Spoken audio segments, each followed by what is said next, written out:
कक्षा 9 के सभी विद्यार्थी ध्यान देंगे और हिंदी विषय की तैयारी ऐसे करेंगे कि कुछ भी आ जाए।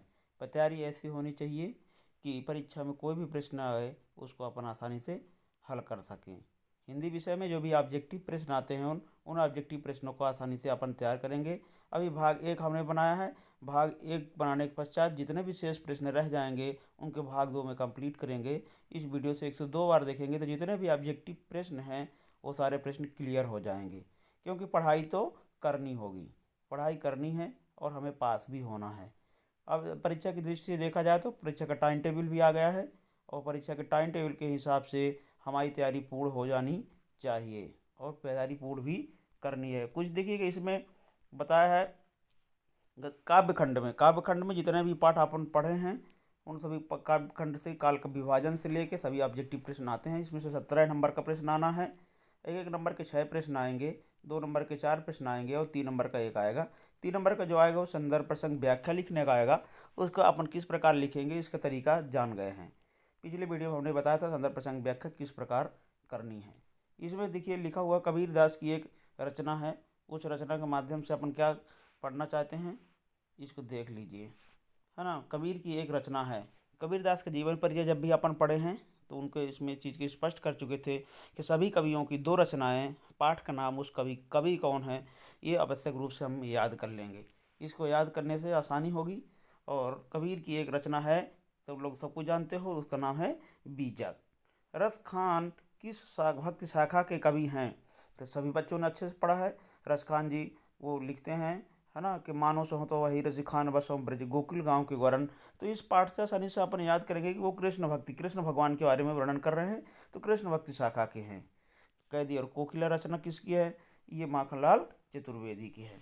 ये रचना भी हम आसानी से इसको पढ़ चुके हैं। माखन कैदी और कोकिला में कोयल बोलो तो सुमित्रा नंदन का पंथ कहाँ हुआ था, कोसानी गांव में। इस चीज़ को भी अपन देख चुके हैं।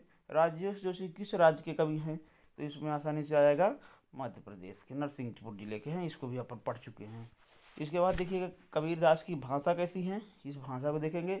जब भी अपन भाषा याद करते थे तो उसमें बताया गया था उनकी भाषा कैसी है, साधुकड़ी भाषा है। कौन सी भाषा, ये प्रश्न आ चुका थी वहीं में, साधुकड़ी भाषा है।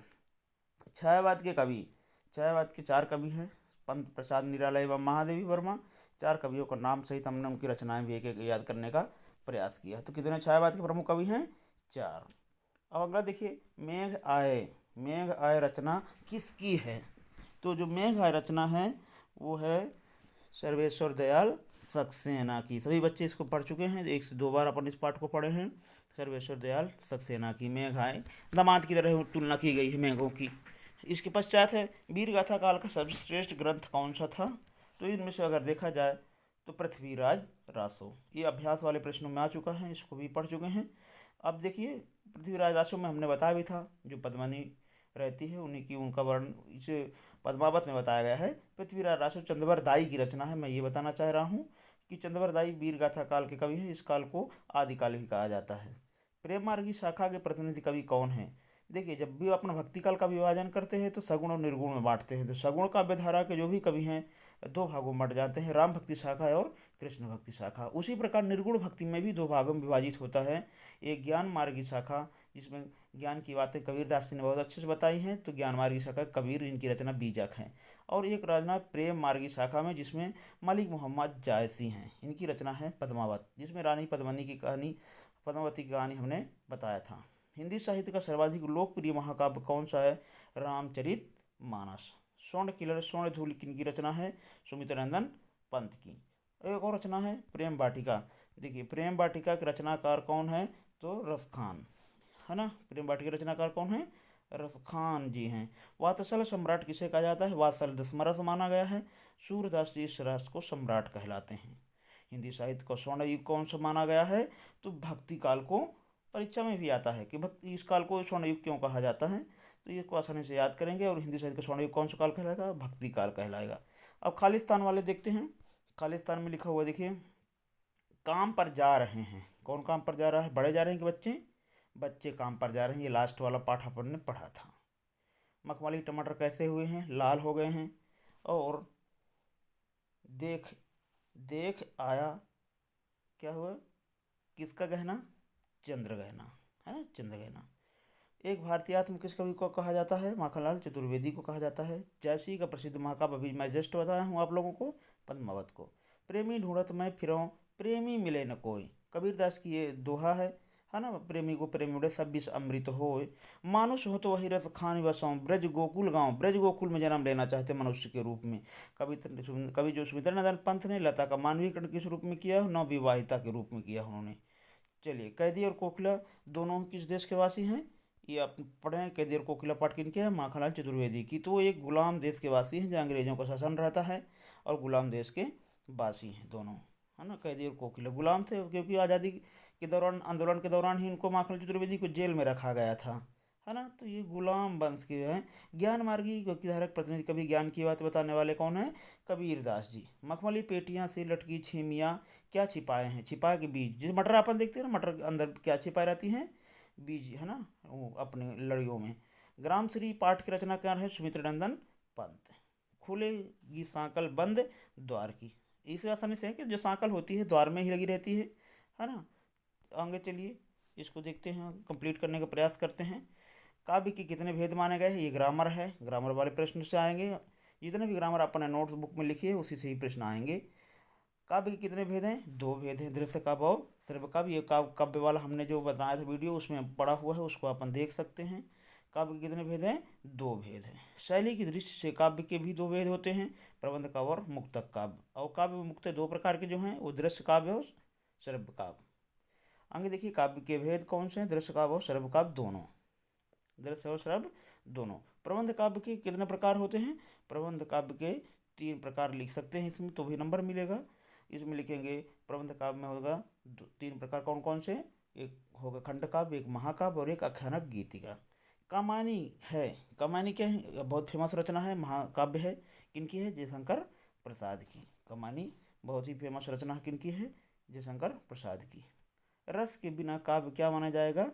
नीरस माना जाएगा, है ना। रस मीन्स होता है आनंद, आनंद नहीं रहेगा तो क्या रहेगा? नीरस रहेगा। रस के अंग कितने होते हैं? ये बहुत फेमस क्वेश्चन है। चार अंग होते हैं, स्थायी भाव, विभाव, अनुभव और संचारी भाव। फिर इसके पश्चात देखिए, इसमें श्रृंगार रस का स्थायी भाव क्या होगा? श्रृंगार रस का स्थायी भाव रति या प्रेम होगा। क्या होगा? रति या प्रेम होगा। वाक्यम रसात्मकम काव्यम किसका कथन है? ये आचार्य विश्वनाथ का कथन है। ये काव्य की परिभाषा पढ़ते समय अपन ने देखा था। एक परिभाषा है रस निष्पत्ति के संबंध में, इसको देखिए। ये परिभाषा किसने दी है? तो आचार्य भरत मुनि ने इस परिभाषा को लिखा है कि विभाव, अनुभाव, संचारी भाव, संयोग, दृश्य, निष्पत्ति ही। भरत मुनि की परिभाषा बहुत ही प्रसिद्ध है, जिन्होंने अपनी रचना नाट्य शास्त्र में दी है। काव्य की शोभा तत्व, ये तो बहुत फेमस सबसे बन जाएगा, अलंकार कहलाते हैं। छंद के मुख्यतः दो भेद होते हैं, कौन कौन से? वर्णिक छंद और मुक्तक छंद। अब प्रश्न दिया है कौन सा छंद का प्रकार नहीं है? दृष्टांत, दोहा, चौपाई, सवैया। तो देखिए, जब देवी छंद पढ़े हैं तो दोहा भी पढ़े हैं, चौपाई और सवैया पढ़े हैं। लेकिन दृष्टांत किसका है? एक अलंकार का प्रकार है। किसका प्रकार है? अलंकार का प्रकार है। छंद को पढ़ते समय आने वाला विराम, मैं परिभाषा होता है समय भी बताया था, यति कहलाता है ना। इस यति से अपन उसको पढ़ते हैं। इसके पश्चात अर्थों, अलंकारों में चमत्कार किससे उत्पन्न होते हैं? तो अर्थ से, नाम से ही फेमस है। जहाँ अर्थ से उत्पन्न होगा तो क्या होगा? अर्थ अलंकार। जहाँ शब्द से होगा वहाँ शब्द, जहाँ शब्द और अर्थ दोनों को बार होगा क्या होगा? उभय अलंकार होगा। जहाँ किसी शब्द की आवृत्ति एक से अधिक बार हो परंतु उसका बार हर बार अलर्थ अर्थ भी होगा, वहाँ यमक। जैसे कनक, कनकते, सौगुनी, मादकता, अधिका है, वह पाए जब बौराए नर, वह खाए बौराए।